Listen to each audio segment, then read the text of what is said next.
Hello दोस्तों, कैसे हैं आप सब। स्वागत है आप सभी को कॉमिक वर्ल्ड चैनल पर। तो चलिए दोस्तों, शुरू करते हैं राज कॉमिक्स में डोगा सीरीज़ का अगला कॉमिक विशेषांक, इंडियन आइडल।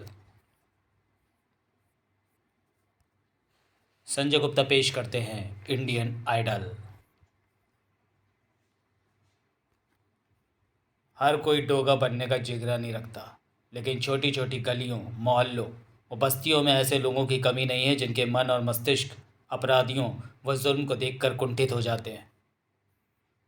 अब हैदर लाना, जास्ती नखरा मत दिखा वरना चीर दूंगा। तुम मरता काय को है बाप। तेरा बाप तुझे गोल्डन घड़ी लेकर देगा ना, और इसको अपन 300 रुपये में बेचकर आज शाम की रोटी दारू का इंतजाम करेगा। क्यों रे बीकू, अपन कुछ गलत तो नहीं बोला बाप। तूने अक्खा ज़िंदगी में कभी गलत नहीं बोला, तो अब क्यों बोलेगा। नहीं सुधरेंगे, ये हरामखोर लोग कभी नहीं सुधरेंगे, और ना ही मुझे सुधरने देंगे। अपराध के ये कीड़े मुंबई में डोगा की ज़रूरत को ख़त्म नहीं होने देंगे, और मैं इनको यहाँ पर पनपने नहीं दूंगा। अपराध है तो डोगा है। सहसा डोगा की कदम अंधेरे में ही ठिठक गए। भीगू, चीकू, तुम दोनों, हाथ में चाकू, गोल्डन वॉच, चेहरे पर धौंस, एक डरा हुआ लड़का। तुम दोनों ने बड़ी गिरी में रंदा चलाना छोड़कर चाकू चलाने का धंधा कब से शुरू कर दिया। अरे रवि, तुम यहाँ पर। डोगा भी तक रुका हुआ था। रवि, तुम तो जानते हो कि आजकल धंधा कितना मंदा है। रोटी के वांदे पड़े हैं। देख यार, अपने इस धंधे के बारे में किसी को बोलना मत यार। चल तू फुट फुट। ठहरो, वहीं रुको, और घबराना मत। ये दोनों तुम्हारा कुछ नहीं बिगाड़ सकते। जो बिगाड़ सकता था वो अभी चुपचाप खड़ा था। भीगू, चीकू, इसकी घड़ी वापस कर दो। हमारी गरीबी पर तरस खा यार। तू हमारा पड़ोसी है यार, पड़ोसी होने का फ़र्ज़ तो निभा। तुम्हारा पड़ोसी होने के नाते तुम्हें इस रास्ते पर जाने से रोकना ही मेरा फ़र्ज़ है, जो तुम्हें तबाही की मंजिल पर ले जाकर खड़ा कर दे। यह प्रहार इसलिए कि चाकू हाथ में लेकर भी तुम मुझे कमज़ोर समझकर आवाज़ और हाथ उजागरने की मत सोचना। था, उफ, आ। ये लो अपनी wrist watch. Thank you mister Ravi. तुम चाहते तो ये थैंक यू खुद अपने आप को भी दे सकते थे। लड़ने के लिए चाकू पिस्तौलों की नहीं, हौसलों की ज़रूरत होती है। अब जाओ। गरीबी तब अभिशाप बन जाती है जब पेट और रोटी की दुहाई देकर इंसान पाप को उसमें शामिल कर लेता है। रोटी पैदा करने के लिए हथियारों की नहीं, सिर्फ हाथों की ज़रूरत पड़ती है। अगर हर इंसान रोटी कमाने के लिए चाकू थाम ले तो ये बस्तियां इंसानों की नहीं, कसाईयों की बस्तियां हो जाएंगी। और तेरे जैसे लोग बकरे। उफ। नसीहत अच्छी थी, याद रखते तो डोगा तुम्हें भूल कर आगे बढ़ जाता, मगर नहीं। तुम जैसे लोग नसीहतों का भी खून कर डालते हैं, और हर खून हिंसा का ही रूप होता है। ताकत का निर्लज प्रदर्शन जिसका जवाब डोगा और भी ज़्यादा हिंसा से और भी ज़्यादा निर्लज होकर देता है। ये तो बात बढ़ गई। हाँ, डोगा जो आ गया, उफ थोड़ा। जब तुम यहाँ पहुँचे थे तो तुम्हारे हाथ में रंगाई पुताई में काम आने वाला पेंट ब्रश और कूची का ये डिब्बा था। हाँ डोगा, मैं एक पेंटर हूँ, लोगों के घरों में रंगाई पुताई का काम करता हूँ। मैं यहाँ आ तो बहुत पहले ही गया था रवि, मगर तुम्हारी बातें सुनकर रुक गया। जिस तरह से तुम उन दोनों बदमाशों को समझा रहे थे, उससे मुझे यही लगा कि तुम सिर्फ लोगों के घरों की दीवारें ही नहीं, उनके दिलों को भी अपनी नसीहतों से रंगते हुए उन्हें सजाते हो। यहाँ इंसानियत की लोग सिर्फ बातें करते हैं, उन्हें सम्मान देना कोई नहीं चाहता। इंसानियत का सबसे बड़ा सम्मान ही यही है कि जुर्म और जुर्म का जमकर मुकाबला किया जाए, जैसा कि तुमने किया। मगर आजकल कोई किसी के लिए नहीं लड़ता। चढ़ गया सूली पे ईसा, वो दौर इंसानों का था। आज किसी के वास्ते कोई मंदिर की सीढ़ियाँ भी चढ़ता नहीं। मेरा बस चले तो भूख व तंगाली से जूझते इन लोगों के लिए मैं भगवान के घर को जाती, ज़मीन से आसमान तक की सारी सीढ़ियाँ भी चढ़ जाऊँ, और पूछूँ उससे जाकर कि उसने इंसान को इतना खुदगर्ज क्यों बनाया कि वो अपने लिए भी नहीं लड़ सकते। अपने लिए, अपनी भूख के लिए, अपनी तंगहाली के लिए। अरे, अपना रफ़ी आ गया। रफ़ी ना कहो, रफ़ीक चाचा।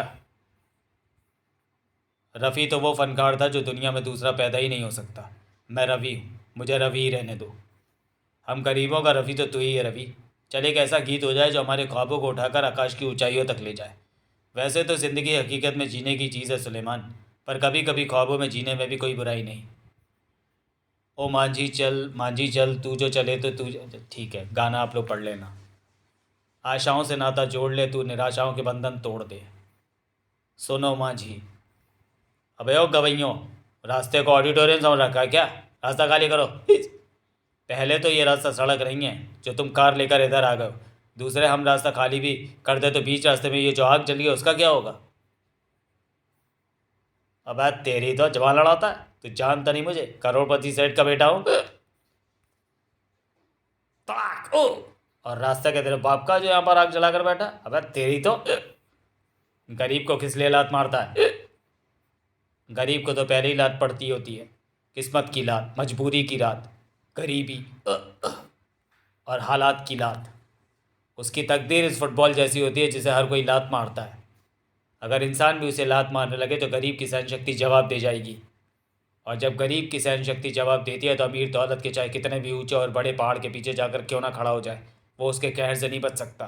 था था ओ। शराब इंसान से उसकी पहचान व अकल अक्ल छीन लेती है।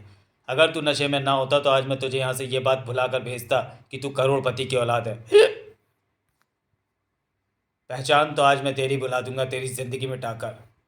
च्यू आ। जिंदगी पेंसिल से खींची गई कोई फालतू लकीर नहीं जिसे हरामखोरी, अय्याशी और हैवानियत के गड़बड़ से मिटा दिया जाए। डोगा। जिंदगी त्याग, आदर्शों, आस्था और संस्कारों की देन है। तुझे तेरे माँ बाप ने खर्चने को रुपया तो करोड़ों दिए, मगर संस्कारों का एक भी सबक नहीं दिया। खनाक।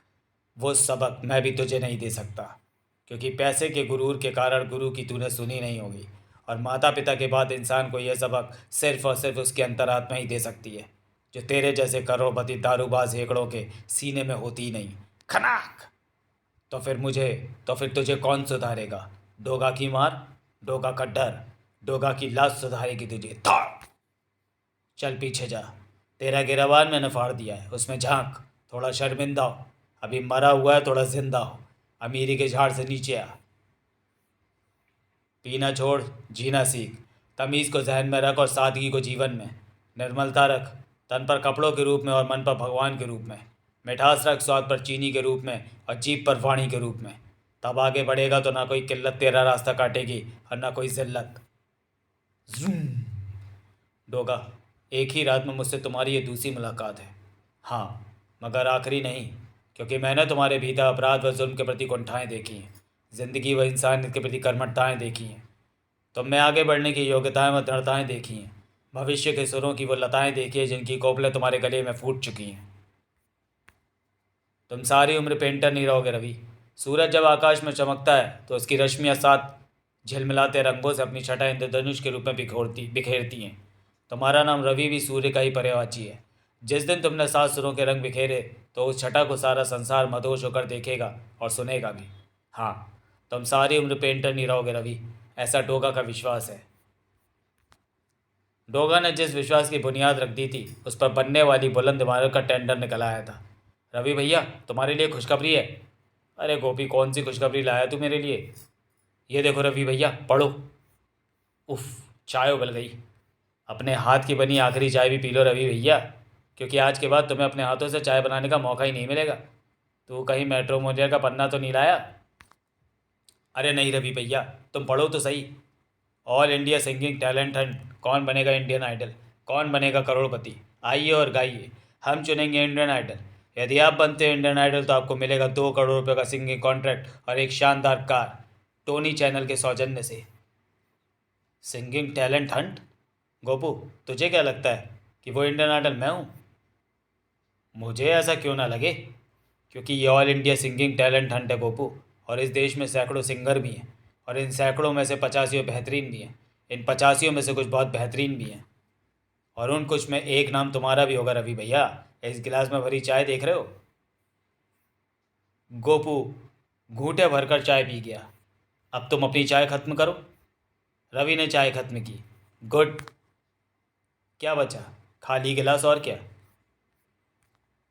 नहीं रवि भैया, मैं ये नहीं पूछ रहा हूँ कि गिलासों में क्या बचा, गिलास तो बचेंगे ही खाली, मगर चाय कहाँ गई? चाय पेट में? बिल्कुल ठीक रवि भैया, चाय पेट में जाकर हजम होगी, मगर बचा क्या? तू क्या कह रहा है, मेरी समझ में नहीं आ रहा। तो समझो, बचा चाय का स्वाद। मैं तुम्हें यही सब समझाना चाहता हूँ कि इस टैलेंट हंट में जो भी सिंगर हिस्सा लेगा वो गिलास में भरी चाय की तरह हजम हो जाएगा।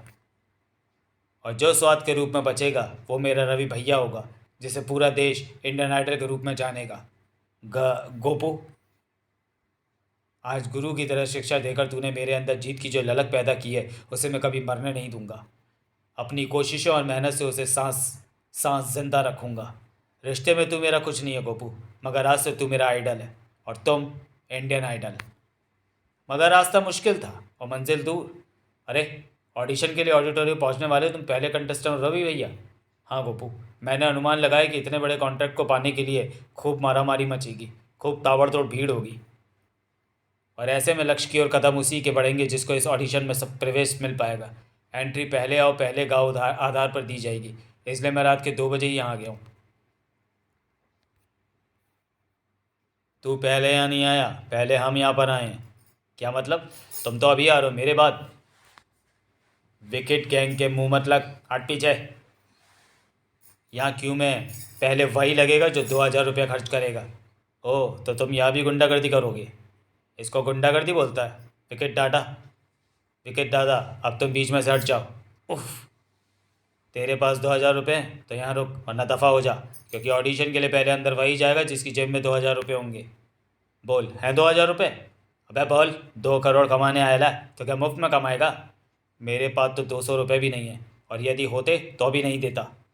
इसके पास से बदबू आएला यार, इसको यहाँ से दूर कर। उफ, नहीं उसे मत मारो, इंडियन आइडल बनना उसका सपना है। अबे हट पीछे, सपने क्या मुफ्त में पूरे होते हैं? उफ, अब सपने कारोबारी आइटम नहीं होने होते। विकेट दादा, सपनों की बोली नहीं लगाई जा सकती, उनको बेचा नहीं जा सकता, वो अनमोल होते हैं। क्योंकि सपने किसी की उम्मीद होते हैं तो किसी का विश्वास, किसी की भावनाएं तो किसी की इच्छाएं, किसी की कल्पनाएं तो किसी के अकेलेपन के साथी। मगर तुम लोग गुंडे हो, तुम लोग इन सब बातों को नहीं समझोगे। तुम्हें जो बात समझ में आएगी मैं तुम्हें वही समझाऊंगा। ओह, ये डोगा कहाँ से आ गया? चिंग चिंग चिंग। उफ, तो तू है डोगा जो मुंबई का बाप बना फिरता है? था, तूने सपनों की बात की है डोगा, तो सुन, मेरा भी एक सपना है। मेरे हाथों तेरी मौत, इसलिए प्रहार करने में कुख्यात ये विकेट मैंने अपने हाथ पास रखी हुई है। धड़ाक, कि जिस पल तू मुझसे टकराएगा उस पल इस विकेट के प्रहारों से मैं तेरी खोपड़ी को चूरा चूरा कर दूंगा। धड़। ओह, बहुत बड़ा सपना देखा है तूने, मगर ना तो तेरा डंडा दमदार निकला और ना तेरे डायलॉग्स में दम है। अब देखता हूँ कि तुझमें भी कुछ दमखम है या ऐसी खाली पीली छोड़े जा रहा है। भड़ाक। आह! विकेट दादा, विकेटों से खेलने का बहुत शौक है ना तुझे? तो तू ये भी जानता होगा कि विकेटों का काम होता है आउट करना। तूने ऐसा हथियार क्यों चुना जो तुझे दुनिया से ही आउट कर दे? आ आ तूने किसी के सपनों की कीमत 2,000 रुपये लगाई थी। अब मैं देखता हूँ कि तेरी जान की कीमत तू कितनी लगाता है। खंगाल अपनी जेब है और बता कितने पैसे हैं तेरे पास। ये काम मैं करता हूँ डोगा। डोगा, इसकी जेब में से तो सिर्फ 15 रुपये 75 पैसे ही निकले। जेब है खंगाली तो निकली कंगाली। थक तेरे की, देखता हूँ तेरे भेजे में भी कुछ है या नहीं, पर उसके लिए मुझे गोली चलानी पड़ेगी। नहीं डोगा, कम से कम मैं अपने सामने एक हत्या होती देखकर चुप नहीं रह सकता। आत्मरक्षार्थ उठाया गया कोई भी ऐसा कदम जो गैर कानूनी हो अपराध नहीं कहलाता रवि, इसलिए मैं गोली ज़रूर चलाऊंगा। आत्मरक्षार्थ, मगर इसने तुम पर नहीं मुझ पर हमला किया था। एक ही बात है, तुम पर हमला करके इसने मेरे उस तुम पर हमला करके इसने मेरे उस ज़मीर पर हमला किया जिसने ऐसे अपराधियों को नेस्त नाबूद करने की सौगंध खाई है। इसने मेरी उस आत्मा पर हमला किया जो कहीं पर होते जुल्म और अपराध को देखकर जल बिन मछली की तरह तड़पने लगती है। और तब आत्मरक्षार्थ मैं हथियार चलाने पर मजबूर हो जाता हूँ, क्योंकि हिक मैं जहाँ भी पाँव रखता हूँ वो ज़मीन मेरी अपनी है। कोई नापाक कदम इस पर पड़े तो मेरी सारी गोलियाँ उसी पर खपनी हैं। वाह क्या ढोगा है, मज़ा आ गया। पहले आओ पहले गाओ की तर्ज पर लगभग 10,000 कंटेस्टेंट की भीड़ ने ऑडिटोरियम के चप्पे चप्पे में जोश व उमंगों का ऐसा सुर छेड़ा कि सभी व्यवस्थाओं की धज्जियाँ उड़ गईं। सर, ऑडिशन शुरू होने में सिर्फ आधा घंटा बचा है, लेकिन अभी तक हम एक भी कंटेस्टेंट को ऑडिटोरियम में प्रवेश नहीं दे पाए हैं। लगभग 10,000 युवाओं के इस हुजूम को प्रवेश देना असंभव है। लेकिन यदि इसी हालत में प्रवेश गेट खोला गया तो भीड़ का रेला सारी सिक्योरिटी को रौंदता हुआ ऑडिटोरियम में जा घुसेगा और किसी का भी ऑडिशन नहीं हो पाएगा। हम बनेंगे इंडियन आइडल, मुझे ये बात नहीं भूलनी है कि इंडियन आइडल की पहली शर्त प्रवेश की ही है। सर, डोगा के भेजे ये कुत्ते कोई संदेश लाए हैं। ये संदेश मुझे नहीं, कंटेस्टेंट को पढ़ाओ। पोस्टर में डोगा ने मैसेज भेजा था, अगर आधे घंटे के अंदर अंदर एक सिंगल लाइन नहीं बनी तो मेरी विशेष विजिल को सुनकर ये कुत्ते तुम सबको यहाँ से खदेड़ देंगे। एंट्री पर नहीं, अपनी किस्मत पर भरोसा करके लाइन लगाओ। डोगा। डोगा का मैसेज? डोगा की बात नहीं टाल सकते। और डोगा के भेजे मैसेज से जैसे जादू हो गया। ऑडिटोरियम का गेट खोल दो और एक एक करके कंटेस्टेंट को अंदर जाने दो। यहाँ पर कोई गड़बड़ ना हो, इसलिए मैं सूरज के रूप में भी यहाँ पर मौजूद था। ऑडिशन का आगाज़ हुआ रवि की आवाज़ से। नफ़रत की दुनिया छोड़ के प्यार की दुनिया में खुश रहना मेरे यार। रवि, आप एक पेंटर हैं। अब दिन गिन रही होगी तुम्हारी फिंगर। शायद तुम जल्दी ही बनने वाले हो बड़े सिंगर। रवि, अपना इंडियन आइडल भारत की जनता खुद चुनेगी। आप उन्हें बताएं कि वो आपको अपना इंडियन आइडल क्यों चुने। मैं भारत की जनता को बताना चाहता हूँ कि मैंने भूख देखी है। मैंने तंगहाली की गलियों से होकर गुजरा हूँ। मैं इसलिए नहीं लड़ना चाहता कि मुझे 2 करोड़ रुपये चाहिए। मैं इसलिए लड़ना चाहता हूँ ताकि भारत के 106 करोड़ लोगों में से उन कुछ लाख लोगों की मदद कर सकूँ जो मेरी ही तरह भूख व तंगहाली से जूझ रहे हैं। इसलिए आप मुझे वोट दें ताकि मैं इंडियन आइडल बन सकूँ। सबसे पहला वोट तुम्हें मैं दूंगा रवि। टोनी टीवी के उस रिजल्ट एपिसोड ने सुनाया सभी सिंगर्स के भाग्य का फैसला जो भारत की जनता ने पोलिंग के जरिए किया था। जनता ने जिसे चुना है और जो इंडियन आइडल बना है वो है Ravi. Congratulate Indian idol Ravi. ये सब आपके प्यार और आपकी दुआओं से संभव हुआ है। मैं आप सबका, भारत की जनता का आभारी हूँ। मैं भारत की जनता से एक बात और कहना चाहता हूँ कि थाम लो खुद अपना ही हाथ मुश्किलों में और दरिया की तरह अपना रास्ता खुद बनाते चलो। रवि, ये रहा 2 करोड़ का कॉन्ट्रैक्ट। हे, हमारा रवि भी करोड़पति बन गया। आज वो बस्ती जगमगा उठी थी जहाँ कल अंधेरा था। रवि आ गया, आ गया हमारा इंडियन आइडल। ये क्या, वैन में तो कोई भी नहीं है। हमारा रवि कहाँ है ड्राइवर साहब? रवि साहब को एक बिल्डर ने बंगला भेंट में दिया है। रवि साहब वहीं पर हैं। उन्होंने आप सबको वहीं पर बुलाया है। गोपू, रफ़ीक, चाचा साहब है ना? आप सब लोग गाड़ी में बैठ जाएं, मैं आपको वहीं पर ले चलता हूँ। फिर मेरे रवि भैया कहाँ हैं? उनको एक गाने की रिकॉर्डिंग के लिए फ़ौरन स्टूडियो जाना पड़ा। उन्होंने तुम सबके लिए यहाँ पर पार्टी का आयोजन किया है। पार्टी इंजॉय करो। रात होने को आई है, रवि भैया अभी तक नहीं आए। हाँ, स्टूडियो से वो म्यूज़िक डायरेक्टर के पास चले गए गानों की कंपोजिंग के लिए। 7वें दिन। अरे, ये कौन लड़का है? साहब की गाड़ी के नीचे आकर मरेगा क्या? हटाओ इसे पीछे। और ये बात अपने साहब को बताओ। मैं लड़का नहीं हूँ, मेरा नाम गोपू है। और ये बात अपने साहब को बताओ। अरे गोपू, तू? शुक्र है तुमने मुझे पहचान लिया रवि भैया। मैं तो सोच रहा था कि चश्मे के पीछे से तुम्हारी आंखें मुझे देख भी पाएंगी या नहीं। तुम्हारे तो ठाठ ही बदल गया रवि भैया। चूने वो पताई के रंगों की छींटों से भरी उस कमीज़ पैंट की जगह शानदार सूट ने ले ली। करोड़पति लोगों से मिलना पड़ता है ना, कभी डांस डायरेक्टर, कभी म्यूज़िक डायरेक्टर, कभी म्यूज़िक कंपनी के डायरेक्टर। और हाँ, मैं तो भूल ही गया था कि बच्चा जब बाप की उंगली पकड़कर चलना सीखता है तो जब वो अपने पाँव पर खड़ा हो जाता है तो उस उंगली को ही भूल जाता है। क्या मतलब? मुझे उम्मीद थी कि तुम्हें पेंट ब्रश का ये डिब्बा याद होगा और तुम इंडियन आइडल बनते ही सबसे पहले वापस बस्ती में आओगे। मैं इतना बिजी हो गया गोपू कि अब देखो ना, सिर्फ 10 मिनट बाद मेरी रिकॉर्डिंग है और मैं अभी तक यहाँ हूँ। उफ, पता नहीं क्या होगा। गोपू, इस रिकॉर्डिंग के बाद मैं तुमसे मिलूँगा, फिर हम खूब बातें करेंगे। उस पेंट ब्रश के डिब्बे को फेंक देना। ये मेरे अब किस काम का? मैं अब इंडियन आइडल हूँ। ड्राइवर, गाड़ी चलाओ। कार तेजी के साथ अभी बंगले से निकली ही थी कि ओ अंधे, मरेगा क्या? रवि हवा के झोंके की तरह कार में से बाहर निकला। मरने के लिए तुझे कोई दूसरी कार नहीं मिली थी क्या? एक तो पहले ही देर हो गई है, तूने और टाइम खराब कर दिया। मेरा जो नुकसान होगा उसका क्या तेरा बाप आकर भरेगा? और तुमने जो इस गरीब का नुकसान किया उसका क्या होगा?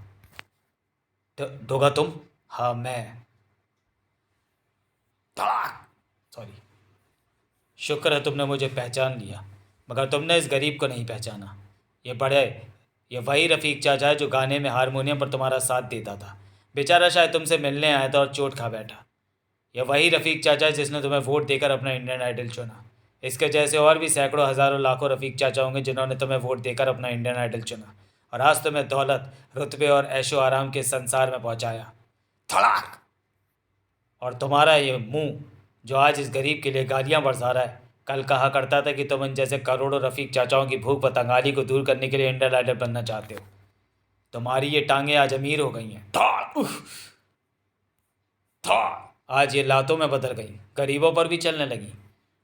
वो दरिया जो अपना रास्ता खुद बनाना चाहता था, बहाव में तेजी आते ही उन किनारों को तोड़कर तबाही मचाने लगा, जिन्होंने उसे सहारा दिया। तुम्हारी औकात ये कार खनाक, ये शान व शौकत नहीं, ये पेंट ब्रश का डिब्बा है, इसको भूलो मत। और अगर भूल जाओ तो किसी गरीब को लात मारने की कोशिश ना करना, क्योंकि उसे तो पड़ी होती है मजबूरी की लात, किस्मत की लात, हालात की लात। फिर भी लात मारने का मन हो तो यहाँ इस फुटबॉल पर लात मारना। ज़िंदगी में तरक्की के सुर नहीं लगे तो रोता है ईसा, सुर लग जाए तो अभी सुरीला नहीं होता इंसान। साहब चलें? तुम्हारे साथ जाएंगे तो सही, मगर वहाँ जहाँ हम भेजेंगे। ओ विकेट गैंग आ! हाँ, तेरे कारण डोगा ने हमारी टांगें घायल की थी। हम कब से घात लगाए बैठे थे, मगर फिर डोगा आ गया, इसलिए हम रुक गए थोड़। मगर अब नहीं रुकेंगे, आज तुझे पूरी तरह से लपेटेंगे। विकेट दादा की मौत का बदला तुझे बड़ा भारी पड़ेगा इंडियन आइडल, मगर आज तू करोड़पति है, चाहे तो अपनी जान की कीमत लगा सकता है। 1 करोड़ रुपया बोल देता है, 3 तक गिनूंगा। 1 करोड़ 1, 1 करोड़ 2, था। मौत करोड़ों की गिनती बुला देती है। जिंग जिंग जिंग जिंग जिंग जिंग तड़ तड़ तड़ तड़ तड़। ओ उफ, डोगा वापस लौटा है। डोगा, मैं सोच कर आया था कि तुम्हारे बीच में आया तो मैं एक ज़बरदस्त धमाका करूंगा, जिंग जिंग जिंग, और वो धमाका तेरे पर खच्चे उड़ा देगा। डोगा बचो! या तड़ाक! डोगा, तो तुम ठीक हो ना? तुम ठीक ही होगे, तुम्हें कुछ नहीं होगा। मुझे माफ़ कर देना डोगा, मैं वाकई राह भटक गया था। ग्लैमर की चकाचौंध में ज़बरदस्त सम्मोहन है, मैं सम्मोहित हो गया था। शेर के मुंह खून लग जाए तो वह नरभक्षी हो जाता है, फिर उसे मार दिया जाता है। पैसा भी जब खून की तरह मुंह लग जाता है तो ऐसा इंसान भी नरभक्षी हो जाता है, इंसानियत के मायने भूलने लगता है। मगर तुमने मुझे नरभक्षी होने से बचा लिया। मैं अपनी औकात नहीं भूलूंगा डोगा। ज़िंदगी में जब भी घमंड का बोझ बढ़ जाए और कदम गुरूर से टगमगाने लगे तो अपने पेट के डिब्बे को देख लेना। यह शिक्षा मैं याद रखूंगा डोगा, और तुम्हारी मंगल कामना के लिए मैं मंदिर की सीढ़ियाँ भी चढ़ूंगा। अब तुम बने हो सही मायनों में इंडियन आइडल। समाप्त। तो चलिए दोस्तों, वीडियो को यहीं समाप्त करते हैं और मिलते हैं डोगा सीरीज़ के अगले कॉमिक विशेषांक गणतंत्र में। तब तक के लिए धन्यवाद।